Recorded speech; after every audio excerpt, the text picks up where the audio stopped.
Come on, you know me, Martin. Bruh, man, upstairs, 5th floor. I didn't have no more toilet paper. And that's why I was still sitting there till he came back from the store. And cried, man. Oh, yeah.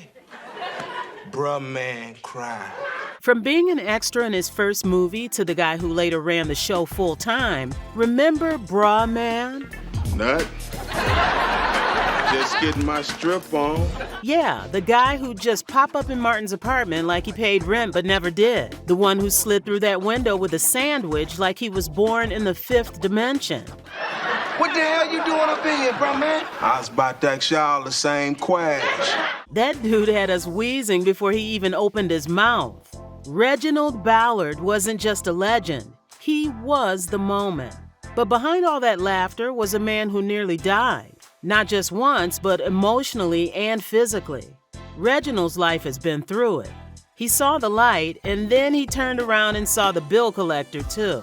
But through it all, that man's desire to live, to thrive, and to still make people laugh pulled him through.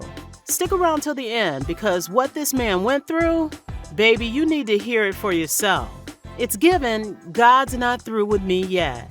So let's take it back, way back to October 13, 1965. A baby was born in Galveston, Texas. And little did they know that baby was going to become the reason we all laughed till our bellies hurt in the 90s. Reginald was raised in a working-class home and he attended public school like most of us. But where he differed, he had that I'm not staying here spirit. Reginald was not about to be stuck in anyone's background. The boy was athletic, charming, and louder than his teacher's grading pen. He dominated the football field like he had something to prove.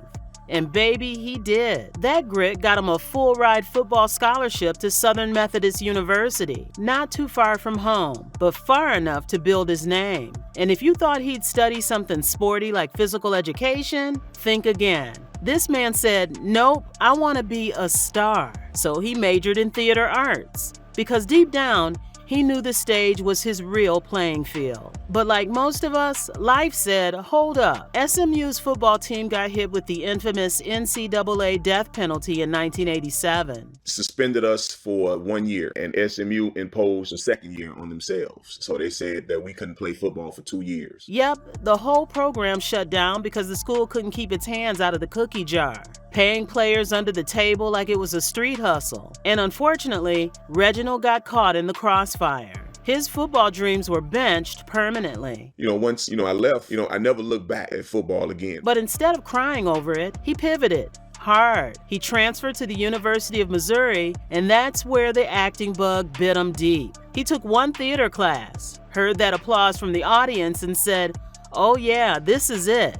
This is the drug I've been looking for. And that was it. When I finished, I forgot I was in the classroom, man, and they started clapping, and that's what snapped me out of the whole thing. And, right then and there, I knew, I said, man, I have something, man. Reginald packed his bags and headed straight to Hollywood. Let's be real, he wasn't balling on arrival. He had big dreams and a small budget. Passion was his only currency. The couple had to shack up with relatives because Airbnb who? Out here, man, my aunt let me stay with her for like 5 days. We stayed for a week, and got her friend got us an apartment in Glendale. He went from casting call to casting call, taking anything and everything. Every agency in up and down Hollywood, Sunset, all that, man. It got one person, and the person that I got ended up going out of business the next week. He even accepted a non-speaking role in the 1989 movie Lock Up. Mr. Stallone, man. I was an extra. All I did was hold a rifle on him. That was it. That's right. He was basically a background blur. But he didn't care. That boy just wanted to be on camera. A few gigs later, he snagged a line or two in The Trial of Rosie O'Neill. She's sitting down. I'll be right in. Come on. My first speaking role was Trials of Rosie O'Neill with Sharon Glass TV show. Slowly but surely, he was moving. Then boom, the breakthrough hit Martin. And when I tell you he owned that role as Bruh Man from the 5th floor with the silent TH, that man became iconic. Can I get my seat, man? Don't tell. I shouldn't have sat here, right? How'd you get it? You knew if Bruh Man showed up, something dumb and hilarious was about to happen. He didn't even need a full monologue, just one line, one look, and we were gone. Sometime a brother got to do what a brother got to do. He slid through scenes like he was allergic to doors, and America ate it up. After Martin, the floodgates opened. He became that familiar face we all love to see. He played WB on the Bernie Mac show. Last week, a lady got jacked at the gas station. You know, in broad daylight and dig. A week later, I went and they called me in for audition. Had a role in Menace to Society. We'll get us in trouble. What you doing? Little old nigga, this party here for grown folks. Popped up in The Parkers. Yeah, well, this Harry Christian is making a grip off these bean pies. Sister, Veronica Mars. But you think you just come in here and buy me like that? Is that how it is? Just Jordan, and more. He was on your screen whether you turned left, right, or flipped the channel by mistake. And let's not forget him showing up in Big Sean's Play No Games video. Still playing Bruh Man. Still stealing scenes like rent was due. But then real life stepped in, and life doesn't always knock, it kicks the damn door down.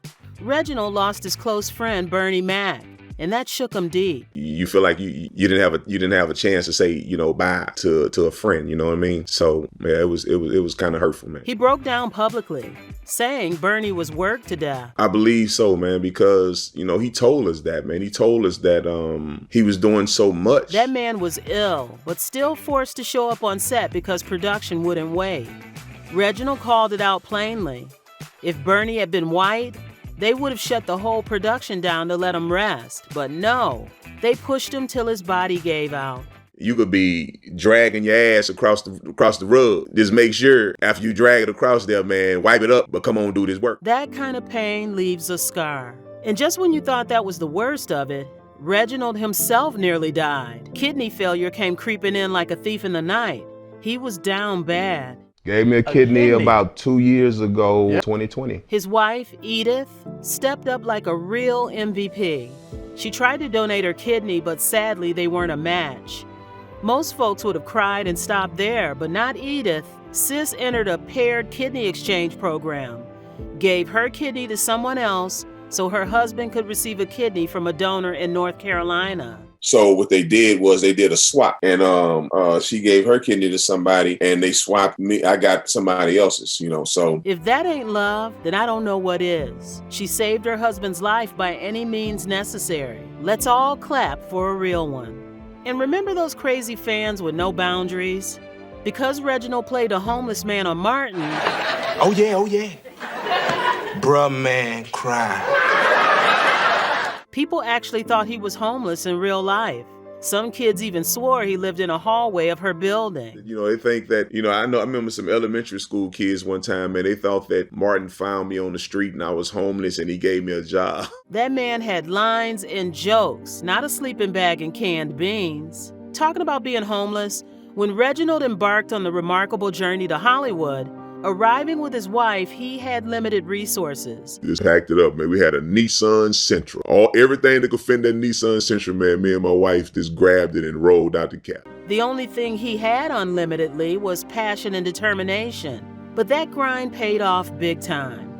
He became one of the funniest men on television in the 1980s and 1990s, leaving a trail of laughter wherever he went. And let's be honest, he might not have a shelf full of awards, no Emmys, no Oscars, but who cares? Reginald got the kind of award that actually matters, the love of the people. He owns the fans' hearts, and that's the best kind of trophy. Today, Reginald is still in the laughter business, killing it as a stand-up comedian. And held the head under the cover. Whole lot better now, seasoned now, and you know, it's cool, man, because I'm on the road almost every weekend, man. As a matter of fact, I'm leaving tonight. And in August 2024, he shocked everyone by joining the NEA Foundation as Vice President for Policy and Communication. Who knew Bruh Man from the 5th floor had 15 years of experience in education policy? Plot twist, and he's still active in the entertainment world, too. He pulled up to Monster Mania in Cherry Hill, New Jersey, doing meet and greets with fans, taking cosplay photos, and giving the people what they want. He's still married to his ride-or-die Edith, and together they have 2 kids. Reginald is 59, looking good, looking strong, and still cracking jokes like it's 95. His current net worth is around $1 million, and honestly, that's $1 million worth of laughter, inspiration, and perseverance. After all the storms, heartbreaks, and near-death experiences, Reginald Ballard still walks with his head held high. And for every young actor out here trying to make it, honey, look up to Reginald Ballard.